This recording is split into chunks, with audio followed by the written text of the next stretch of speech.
নমস্কার বন্ধুরা, আপনাদের আরও একবার স্বাগত জানাই পাবলিক ভিউ কলকাতাতে। বন্ধুরা, মোহনবাগান ভার্সেস ইস্ট বেঙ্গল, এই কলকাতা ডার্বি কোন দল জিতবে, কোন দল পৌঁছাবে সেমিফাইনালে?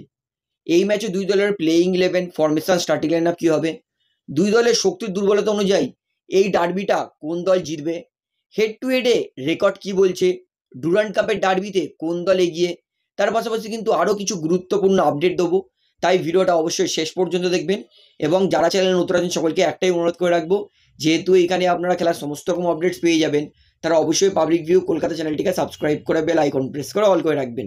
তাহলে বন্ধুরা, সবার প্রথমে বলি, ডুরান্ড কাপের Kolkata derby Mohun Bagan versus east Bengal, এই ম্যাচটা খেলা হবে 17ই অগস্ট, অর্থাৎ সামনের রবিবার দিন সন্ধ্যে 7টা থেকে জৌহরতে ক্রীড়াঙ্গন সল্টলেক স্টেডিয়ামে। বর্তমানে কলকাতা ডার্বিতে কিন্তু রাজত্ব করছে মোহনবাগান, কিন্তু যদি হেড টু হেড ধরি, এই পরিসংখ্যানটা কিন্তু সামান্য একটু বিপরীত। হেড টু হেডে টোটাল ইস্ট বেঙ্গল মোহনবাগান মোট ডার্বি খেলেছে 402টা, 402। তার মধ্যে ইস্ট বেঙ্গল দল জিতেছে 139টা, 139। মোহনবাগান জিতেছে 135টা, 135, এবং 128টা ম্যাচ ড্র হয়েছে। এবং ডুরান্ড কাপে যদি বলি, ডুরান্ড কাপে টোটাল মোহনবাগান ইস্ট বেঙ্গলের মধ্যে রেজাল্ট, ডুরান্ড কাপে 9টা ডার্বি ইস্ট বেঙ্গল জিতেছে, 8টা ডার্বি মোহনবাগান জিতেছে। অর্থাৎ ওভারঅলে ইস্ট বেঙ্গল কিন্তু 4টে ডার্বি বেশি জিতে আছে, এবং ডুরান্ড কাপে কিন্তু ডার্বিতে ইস্ট বেঙ্গল 1টা ডার্বি বেশি জিতে আছে। অর্থাৎ ডার্বির হেড টু হেডে কিন্তু ইস্ট বেঙ্গল 4টে বেশি জিতে আছে মোহনবাগানের থেকে। তো আপনার কি মনে হয় এই ডার্বিটা কোন দল জিতবে? আমাকে অনেকেই জিজ্ঞেস করছে যে যদি এই ডার্বিটা 90 মিনিটে ড্র হয় তাহলে কি এক্সট্রা টাইম দেখতে পারবো? উত্তরটা হচ্ছে, যদি এই ডার্বিটা 90 মিনিটে ড্র হয়, 90 মিনিটে কোনো উইনার না পাই, তাহলে কিন্তু এক্সট্রা টাইম হবে না, সরাসরি পেনাল্টি শুট আউট হবে। অর্থাৎ যদি ডার্বি 90 মিনিটের মধ্যে আমরা উইনার না পাই, তাহলে কিন্তু ম্যাচটা সরাসরি পেনাল্টি শুট আউটে যাবে। মোহনবাগান জিতবে না ইস্ট বেঙ্গল জিতবে, এই ডার্বিটা কে এগিয়ে থাকবে, এইটা জানার জন্য কিন্তু দুই দলের প্লেয়াররা কেমন পারফরমেন্স করছে, দুই দলের কোন ডিপার্টমেন্ট মজবুত, কোন ডিপার্টমেন্ট দুর্বল, সেটা আপনাদেরকে কিন্তু পুরো ডিটেলসে জানাবো। সবার প্রথমে আসি ডিফেন্স। ইস্ট বেঙ্গল দল তাদের কিন্তু ডিফেন্স করবে রাকিব, আনোয়ার, কেভিন সেভেলি, প্রভাত লাগড়া, লাল চুনুঙ্গা, মার্তান রায়না। এবং মোহনবাগানের ডিফেন্স করবে আশিস রায়, টম অলড্রেড, অ্যালবার্তো রড্রিক্স, অভিষেক সিং এবং দীপেন্দু বিশ্বাস। যদি দুই দলের ডিফেন্সের প্লেয়ারদের ধরি, ইস্ট বেঙ্গল দলের ডিফেন্সের দুর্বলতা হচ্ছে মোহাম্মদ রাকিব। আমাকে যাই বলুন, রাকিবের দিকটা কিন্তু সামান্য হলেও প্রবলেম ফেস করে ইস্ট বেঙ্গল প্রত্যেক ম্যাচেই। ঠিক একই রকম প্রভাত লাকড়া, তার দিকেও কিন্তু কিছু কিছু সময় একটু দুর্বলতা পেয়ে যায় অপোনেন্ট টিম। এবং দুটো সেন্টার ব্যাক যদি বলি, দুটো সেন্টার ব্যাক ভালো আছে, আনোয়ার ভালো, কেভিন সেভিলিও ভালো। অর্থাৎ ডিফেন্সটা কিন্তু ইস্ট বেঙ্গলের সামান্য একটু শেকি হতে পারে।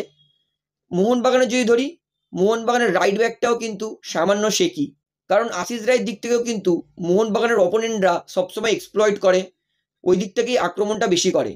কিন্তু অভিষেক টেকচাম সিং দুর্দান্ত খেলছে, মোহনবাগানের জন্য যে কটা ম্যাচ খেলেছে বেস্ট পারফরমেন্স করেছে। এবং যদি সেন্টার ব্যাক ধরি, টম আর অ্যালবার্তো দুজনেই কিন্তু আগের সিজনে সবথেকে কম গোল খাওয়া দুই ডিফেন্ডার জুটি গোটা আইএসএলে। অর্থাৎ মোহনবাগানের কিন্তু সামান্য দুর্বলতা আছে ডিফেন্সে। তবে যদি ডিফেন্স নিরীক্ষা করি, তাহলে কিন্তু 55 মোহনবাগান আর 45 ইস্ট বেঙ্গল। অর্থাৎ ডিফেন্স কিন্তু 19-20, তবে সমান সমানই বলবো, কিন্তু সামান্য মোহনবাগানের দিকে ডিফেন্সের মজবুতের দিকে ঝুঁকে আছে। এইবার আছে মাঝমাঠের দিকে। ইস্ট বেঙ্গল দল তারা কিন্তু মাঝমাঠে তুখর তুখর প্লেয়ার সই করেছে, যেমন Mohammad Rashid, Miguel, Edmund, Jackson Singh. উল্টো দিকে মোহনবাগানের মাঝমাঠে আছে সাহাল, থাপা, আপুইয়া, ডিমিট্রি পেড্রাটস, দীপক টাংরি। অর্থাৎ মাঝমাঠ যদি ধরি, মাঝমাঠ কিন্তু দুই দলেরই 50-50। ইস্ট বেঙ্গল দল তাদেরও মাঝমাঠ ভীষণ মজবুত, মোহনবাগান তাদেরও কিন্তু মাঝমাঠ ভীষণ মজবুত। অর্থাৎ দুই দলেরই কিন্তু মাঝমাঠ ইকুয়ালি এতটাই ব্যালেন্স যে মাঝমাঠ যে দখল করবে সেই কিন্তু ম্যাচ জিতবে। অর্থাৎ মাঝমাঠ যেহেতু 50-50 আমি রাখছি, তাই এই ম্যাচটা কিন্তু দুই দলের পক্ষে জেতাটা খুবই ডিফিকাল্ট, কারণ যে মাঝমাঠে রাজত্ব করবে সেই কিন্তু এই ম্যাচটা জিতবে। তাই দুই দলের কিন্তু মাঝমাঠ প্রচুর প্রচুর প্রচুর মজবুত। এইবার আছে ফরওয়ার্ডের দিকে। ইস্ট বেঙ্গল তাদের ফরওয়ার্ডে খেলবে উইংয়ে বিষ্ণু মহেশ, বিপিন নন্দা।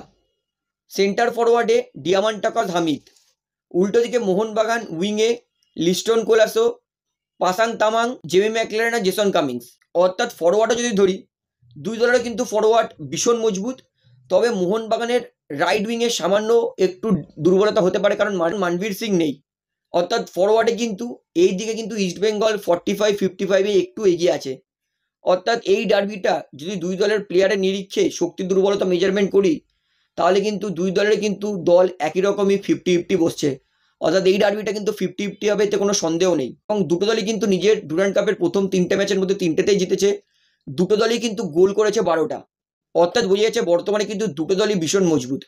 এইবারে আসি প্লেইং 11-এ। সবার প্রথমে আসি ইস্টবেঙ্গল দলে। ইস্টবেঙ্গল তাদের কোচ অস্কার ব্রুজো ইস্টবেঙ্গলকে অবশ্যই 4-5-1 ফরমেশনে খেলাবে, যেখানে গোলকিপারে থাকবে প্রাপসুকান গিল, 4-এর ডিফেন্স, রাইট ব্যাকে থাকবে মোহাম্মদ রাকিব, লেফট ব্যাকে থাকবে প্রবাদ লাকড়া, দুটো সেন্টার ব্যাক, একটা থাকবে আনোয়ার আর কেভিন সেভেলি। কেভিন সেভেলি কিন্তু এখনো টেস্ট হয়নি, তো দেখা যাক মোহনবাগানের বিরুদ্ধে কেমন ডিফেন্স করে, সেটা থেকেই বোঝা যাবে তার ক্যাপাবিলিটি কত। একমাত্র ডিফেন্সিভ মিডফিল্ড সেটা হচ্ছে মোহাম্মদ রাশিদ। অর্থাৎ ইস্টবেঙ্গল দলের কিন্তু এই টোটাল 5জন মাঝমাঠের ওপর নিজের পুরো ডিফেন্স নির্ভর করবে। ইস্টবেঙ্গল তাদের উইংয়ে যদি ধরি, রাইট উইংয়ে খেলবে মহেশ, লেফট উইংয়ে খেলবে বিপিন, দুটো সেন্ট্রাল মিডফিল্ডার, একটা থাকবে মিগুয়েল আর একটা থাকবে এডমুন্ড। অর্থাৎ এই 4জনের ওপর কিন্তু ইস্টবেঙ্গল দলের পুরোপুরি ক্রিয়েটিভিটি নির্ভর করবে, এবং এই 4জন যত ভালো ক্রিয়েটিভিটি তৈরি করবে ইস্টবেঙ্গল দলের জন্য কিন্তু গোলের চান্স, গোলের রাস্তাও তত বেশি খুলবে। এবং অবশ্যই স্ট্রাইকারে হামিদ আহাদাদ এই প্লেয়ারটা থাকবে। এবং অবশ্যই ইস্টবেঙ্গল সেকেন্ড হাফে বিষ্ণু, মার্তান্ড, ডিয়ামান্টাকস ইত্যাদি প্লেয়ারকে নামাবে। এইবার আসি মোহনবাগান দলের ওপরে। মোহনবাগান কোচ হোসে মলিনা মোহনবাগানকেও 4-1-4-1 ফরমেশনে খেলাবে, যেখানে গোলকিপারে থাকবে অবশ্যই বিশাল ক্যাচ, 4-এর ডিফেন্স, রাইট ব্যাকে থাকবে আশিস রায়, লেফট ব্যাকে থাকবে অভিষেক সিং, দুটো সেন্টার ব্যাকে একটা থাকবে টম অলড্রেড আর অ্যালবার্তো রড্রিক্স। বলে রাখি টম অলড্রেড কিন্তু আবার তিনি প্র্যাকটিস চালু করে দিয়েছেন ফুল দমে। টম অলড্রেড কিন্তু ডার্বি খেলবে। একমাত্র ডিফেন্সিভ মিডফিল্ড সেটা থাকবে আপুইয়া।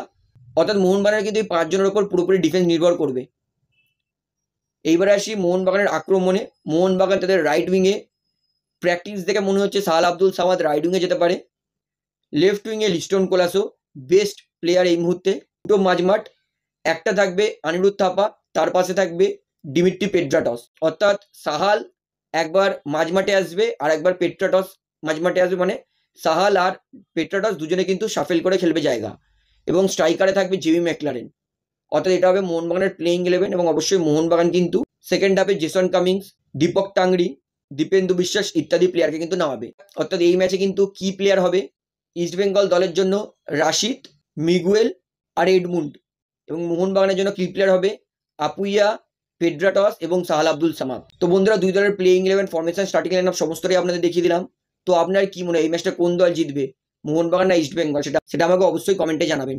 তাহলে ভিডিওটা এখানে শেষ করছি। আশা করি ভালো লাগলো। তো ভিডিওটি ভালো লাগলে অবশ্যই লাইক করুন, কমেন্ট করুন, শেয়ার করুন এবং চ্যানেল নতুন সকলকে অ্যাক্টিভ অনুরোধ করে রাখবো, যেহেতু এখানে আপনারা খেলার সমস্ত রকম আপডেটস পেয়ে যাবেন। তারা অবশ্যই পাবলিক ভিউ কলকাতা চ্যানেলটিকে সাবস্ক্রাইব করে বেল আইকন প্রেস করে অল করে রাখবেন। ধন্যবাদ।